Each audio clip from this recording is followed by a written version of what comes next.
Next item on the agenda is our speaker, John Brady, who is Associate Professor at Florida Gulf Coast University in the field of communications.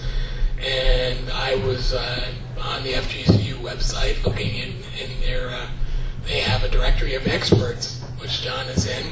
In fact, last year at our annual meeting, the annual EBEC meeting, we had John Cox, who also teaches at FGCU. He was our keynote speaker for our annual meeting last year. So I didn't have to go too far. I know Phyllis didn't last year, or I guess it was Laurel Moran, our former secretary, who was a student at FGCU, who recruited John Cox. And I only had to go down to the B's to find John Brady, an expert in communication, in political communication, and the field of organizational communication. I thought, how perfect. I mean, we're kind of political, even though we are a nonprofit and we don't take stands on candidates, but we do have a little politics in our blood, so to speak, and being involved and being an organization involved in the fields of peace and the environment, I thought, boy, we sure could use some advice on how we can be more effective, how we can better communicate our concerns about peace and the environment to the community at large, how we as activists can learn to be more effective. And John is also the Director of Religious Education at the Unitarian Universalist Church off of Daniels, and I'm very glad he could be with us today. And I hope we haven't given you too ambitious an undertaking, and that you can give us some advice that will make EBEC a more effective organization. So I'd like to introduce John Brady.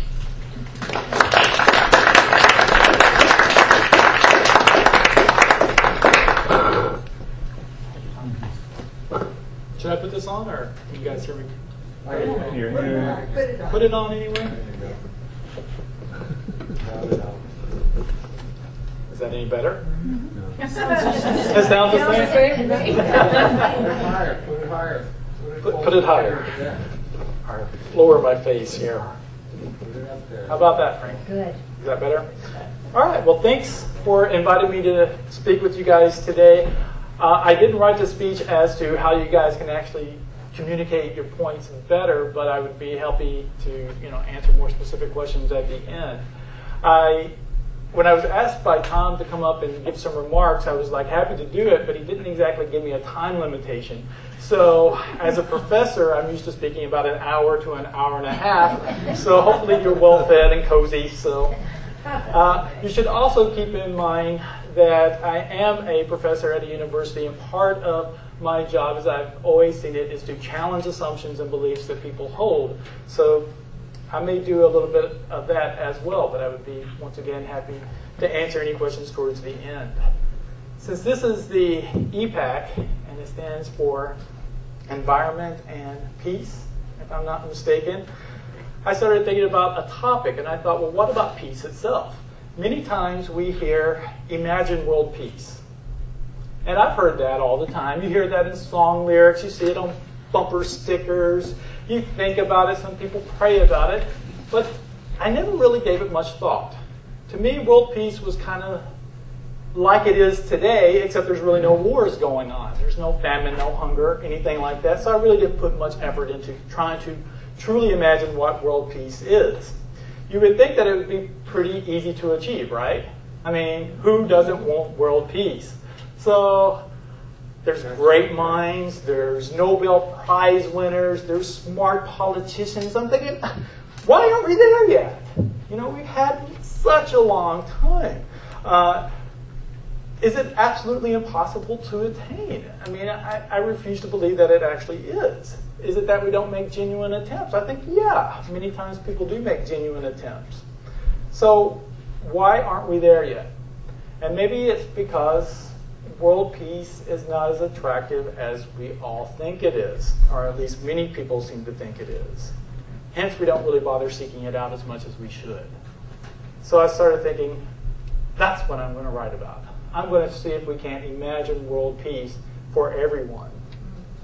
This speech is going to talk a little bit about, what happens if we do attain world peace? What happens if there is no conflict. And I had to start thinking about, well, what is conflict?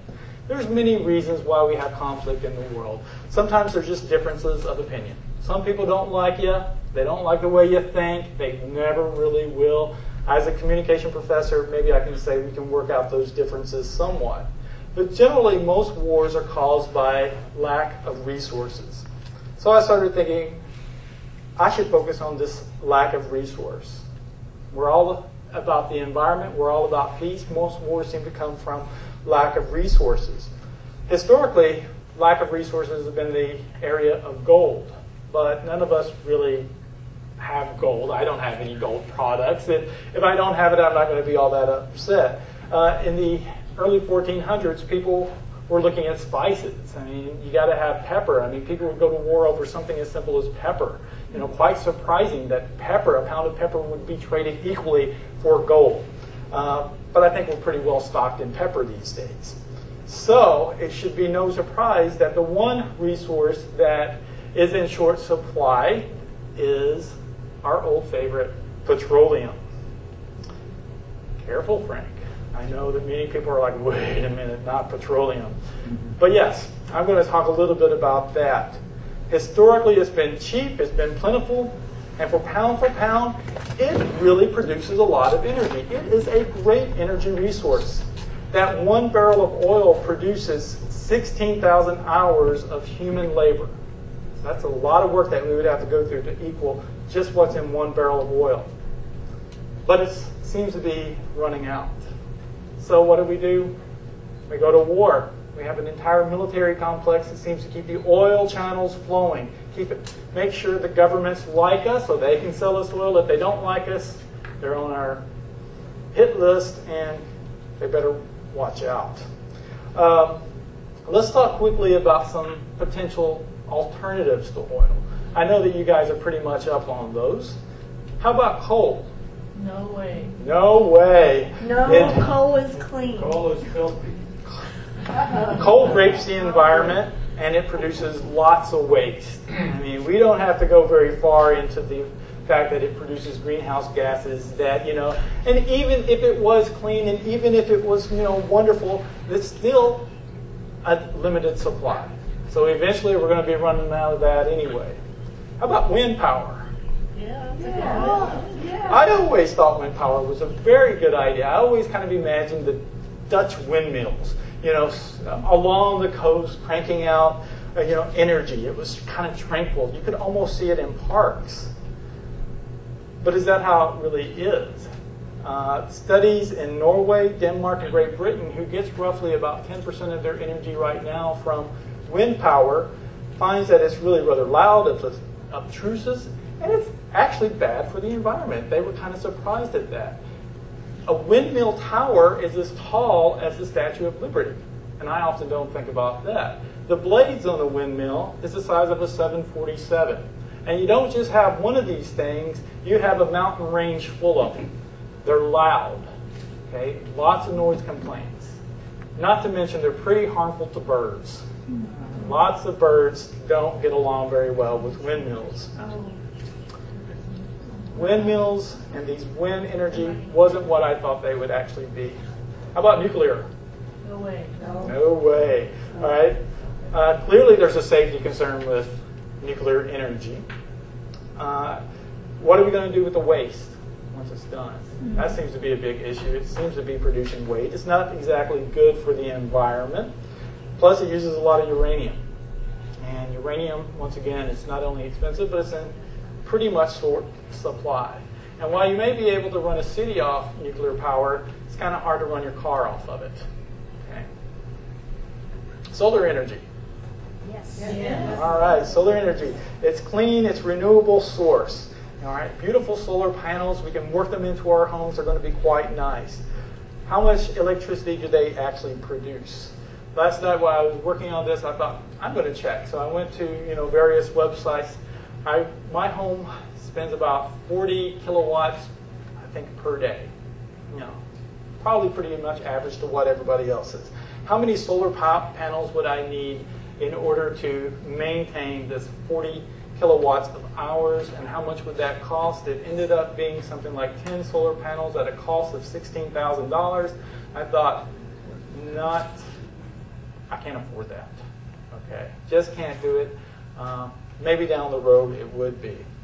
The other problem with solar technology is that solar tech devices uses silver, copper, aluminum, and platinum, each of which is discovered, extracted, and somehow fashioned. And it takes a lot of energy, it takes a lot of resources in order to do that. To produce a ton of copper, you need 18 barrels of oil. To produce an equal number of aluminum requires 360 barrels of oil. A good-sized aluminum plant uses as much power as a city of 170,000 people. So it's pretty expensive right now. Moving right along to hydrogen. What do you guys know about hydrogen? Hydrogen power? Still out. All right, jury's still out. Seems pretty good so far. Astronomical cost associated with fuel cells. All right, prevents much from happening there. A single fuel cell requires 20 to 50 grams of platinum. To convert all the current cars into hydrogen, it would take roughly 5 billion grams of platinum. So clearly, there's not a whole lot of platinum in the world to go around. Right now, there's about 240 million grams of platinum produced per year. So it takes a lot. And platinum is about $2,000 per ounce right now. So you're looking at quite an expense. Plus, you have to keep in mind that platinum, once again, is a resource that is hard to find. It's hard to get out of the ground. And the United States doesn't have vast platinum resources. So once again, we're going to have to go get it from somebody else. Biofuels. Depends on where the biofuel comes from. It depends on where it is. Corn and grains are not sustainable at all. Algae. I agree. We'll get into algae. Biofuels, well, the problem that we currently have with a lot of the biofuels is that it takes a lot of land to grow it. Okay. They say 11 acres of corn. It takes 11 acres to produce the corn. How much energy are you getting out of that 11 acres? Basically, they say that for 11 acres, you can run one automobile for 1 year. Okay. You want to use bio-waste. Bio-waste. Better. Bio-waste is good, but then you have all this bio-waste coming from what? All right, Biodiversity. All right, all the bio-waste that we get is from food consumption that we are currently using. Guess where the food consumption comes from? This is a circular kind of situation. It comes from the pesticides that we use. It comes from this, farm equipment that we use. It comes from all the land that we use. Fertilizers, ammonias, pesticides, all comes from petroleum. All right. You can still use biofuels. In fact, some people were talking about algae, the algae biofuels. Right now, it's not very cost effective. That in order for an algae biofuel to become profitable, gas would have to, or a barrel of oil would have to cost $800 per barrel. So anyway, a little expensive for right now. Or it costs that much for the cost of the war. Not By the time you any factor more that in. expensive than oil. All right, hold on. Trillions of dollars, hundreds of thousands. All right, so the jury's still out on a lot of these things. I mean, I'm still hoping for cold fission myself. But anyway, this stuff is in its infancy stage. All right, things are going to get cheaper as you go along. There's no doubt about that. Solar panels are going to become cheaper. You wait and see. And more efficient. And more efficient. All right, biofuels. They may, maybe they can produce algae faster. There could be something there. I don't think we should shut the door on this. And let me say, I'm not on the payroll of the petroleum industry whatsoever. Okay. One of the interesting things that I did find out about this is something called Joven's paradox. Anybody heard of Joven's paradox? Yeah. What does Joven's paradox say? I forgot. Okay. Joven's paradox is an observation made in the 1800s by William Stanley Joven. He found that improvements in efficiency, with resources used, that it actually increases total consumption. Okay? That instead of us, wasting less with these new advances, with new energy that's coming in, what do we end up doing? Using more. Improved efficiency lowers the relative cost of using a resource, obviously, which of course would increase demand. This seems to be what happens with gasoline these days. This does not imply that increased fuel efficiency is worthless. Increased fuel efficiency enables greater production and higher quality of life. All right. So I was looking for an example of this. You guys are using those fluorescent light bulbs now, right? Okay. Drop one. Drop one? Don't drop Oh, don't drop it. I haven't dropped one yet. All right, here you have these, new light bulbs. They're replacing the incandescent light bulb. All right, they're a little bit more expensive up front, but you know what? They're going to save you money, correct? All right. They're going to save money. They're going to let you reduce your electric bill, and that's going to be a fine thing. What Jolton's principle or paradox is looking at is it took a lot of energy to produce that light bulb. All right, this is fairly new. You had to have a new plant. You had to use new resources, get new technology, all this other kind of stuff to create this new, more efficient light bulb. So now we got it. We plug it in. Don't have to worry about incandescence anymore. It's going to save us a lot of money. What do they last? 7 years? Supposed to. So what are we going to do with that extra money? All right, we got all this money that we're saving. What are we going to do with it? We're going to go out and buy more stuff. All right, we're going to consume more. Well, let's say you're one of those clever people who says, I'm not going to consume more. I'm going to put it in the bank. I'm going to save it. Well, guess what? For every dollar the bank has, it loans out $12. And when other people get that money, what are they going to do with it? They're going to spend it on stuff. So, that's what the paradox actually is. So, yeah. These type of things, they do save money, but, the question may be, are they making the situation worse? Are we actually damaging the environment faster by using this stuff? I would hope not. I certainly do. So let's go back to petroleum. All right, why is it so important? The Shah of Iran once said that petroleum is too valuable to burn. And we use it all the time. We burn it up in cars constantly.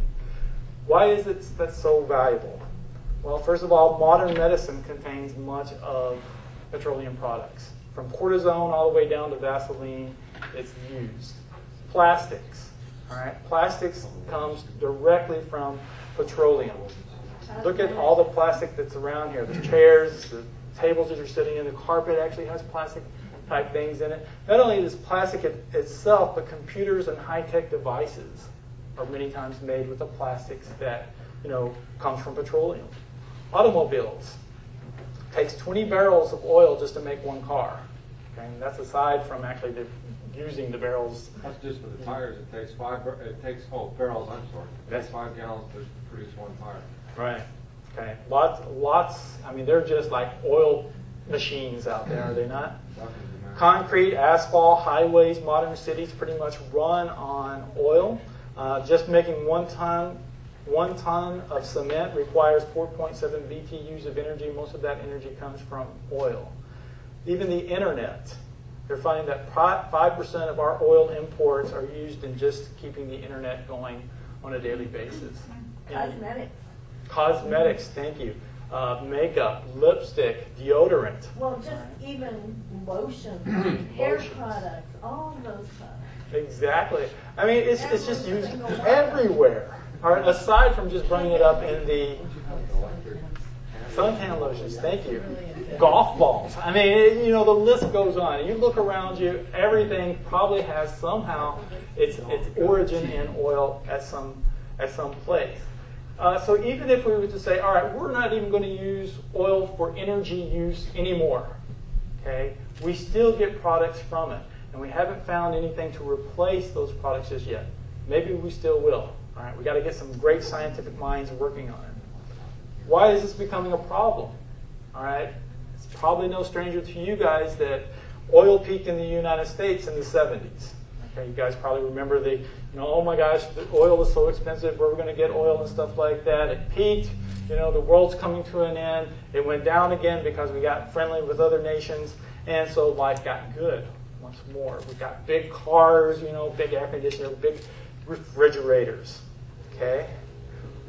World oil is expected to peak again in 2010. 2010, that's the world oil. That means that, you know, there's still some oil out there, but you find that it's going to get more and more expensive as we go along. There's going to be a greater demand for it. All right, not only are we big consumers, but now India and China are becoming big consumers of it too. So it's going to start to deplete pretty quickly.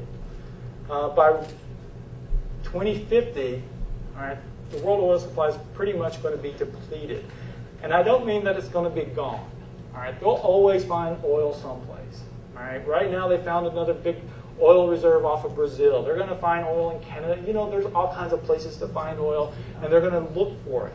All right, this is the difference. All right, in 1950, you know, it takes energy to get energy out of the ground, right? In 1950, it took 1 barrel of oil to get 5,000 barrels out of the ground. All right, that's a pretty good ratio. Today, it takes 1 barrel of oil to get 5 barrels out of the ground. And it gets expensive all the time. Why is that? Because they're going deeper, because they're having to look for it more places. It just gets tougher and tougher. Used to, they could stick a pole in the ground and oil came out. Now they're digging miles below the ocean. Yeah. When it pretty much gets to, like, you know, 1 barrel takes 1 barrel to get it out of the ground, we're probably going to give up on it. You know? It just isn't as plentiful there. The real problem is, and our whole economy, the whole U.S. economy is based upon this oil. It's cheap, it's plentiful. Cars, I mean, we got our cars, we zip around, we turn the air conditioner on. We live further away from where we work, from our home. Sorry, some people don't. I don't use my air conditioner. Okay. They're finding that air conditioning don't even make that much of a difference. Our homes are bigger. Okay. Many times our homes are bigger. Our whole finance system is based upon it, correct? They're financing these cars, they're financing these homes. So what happens when they're all gone? All right. This is where the peace idea comes into mind. Right now we can all get along. All right. We fight at wars because we're trying to get this product out. We're trying to get it back here. All right. Now what happens when there's no sense in even fighting these wars anymore? All right. Now imagine what things will actually look like. The government's going to use it, all right, because they still have national defense. They're going to have to make sure their tanks, their aircraft carriers, all that other kind of stuff gets their oil reserves. Utilities will get some. Specialized communities will get some. Various corporations who have invaluable research projects are going to get some. Anything that's considered highly approved. Okay? Our lifestyle will start to change a little bit. We'll get smaller homes. Okay? We'll use our car less and less until we finally say, I'm not going to do this anymore. I'm going to ride my bicycle. It's a lot cheaper. All right. The problem is, how much will a bicycle tire cost? Could you imagine paying for a bicycle tire the equivalent of what you pay for a tire on a car these days? Refrigerators. How many of you got big refrigerators? Use lots of energy. All right. Small little refrigerators are going to work fine. TVs. We no longer need those big, you know, color TV, high definition, energy guzzling type of televisions, big screens anymore. Let's go black and white if you're going to watch any TV anymore. All right. Still the same. Lots of personal sacrifice. All right. Communities are going to get a little bit smaller again. If we're riding bicycles and walking and taking little mass transits everywhere, we're not going to live very far away in the future.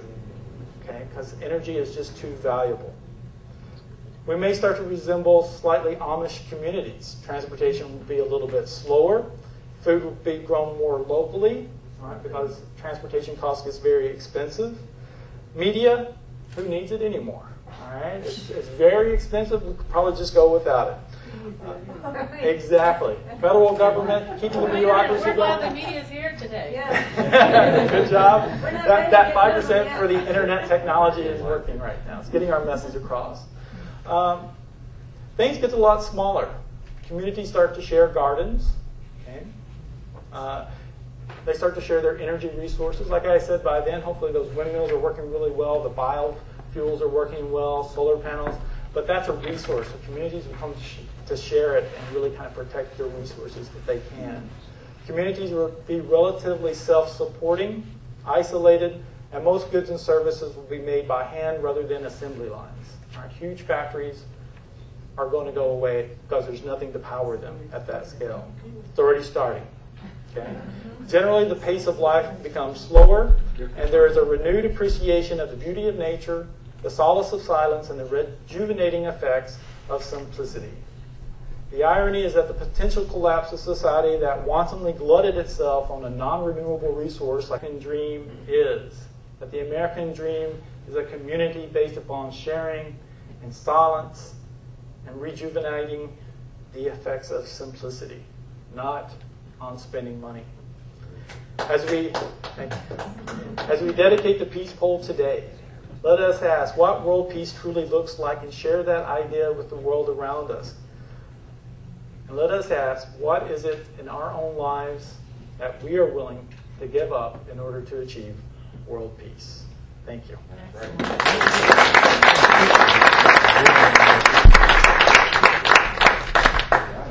Come up with a formula A formula for what? for world peace. I'll see what I can do. I would say that, Were you thinking of running for Congress? No, I think we got someone doing that. But it was interesting that when you went to Nelson, Senator Nelson, and said, it's evolving, which is clever because he probably knows that to say, all right, everybody out of Iraq, the great petroleum wars of the 21st century, we're just going to stay at home and be happy. He knows that Americans aren't going to go for that. All right, so how do you not only educate our leaders, but educate people enough to want that? All right. In school. And the schools. All right. Are we willing to take a 5 to 10%, lowering of our standard of living each year in order to attain world peace? Just something that I think we would have to tell people would be happening. Maybe if we could just start to try and eat our food that's grown within a certain radius. And that's really challenging. It's hard to do with Very challenging. Southwest Florida. I mean, when I lived in California, and a lot of my friends are doing it there, they're not eating anything that's not grown within 100 miles of them. It's a challenge here, but we could start to do it with some of our produce, even, and not buy the Chilean whatever. Grapes. Grapes. Probably is where those grapes Grapes. come In from. California, we've gone without grapes for 30 years in California because of farm workers. So, yeah. Did you guys have any questions for me? I don't see Warren is here.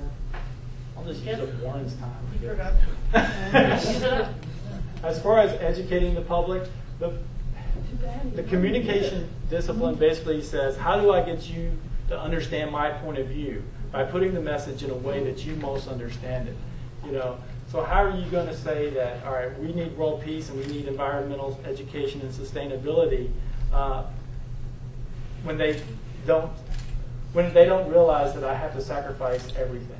You're going to have to make them see that you sacrifice a little bit now, or you sacrifice your air conditioning and deodorant living in Florida.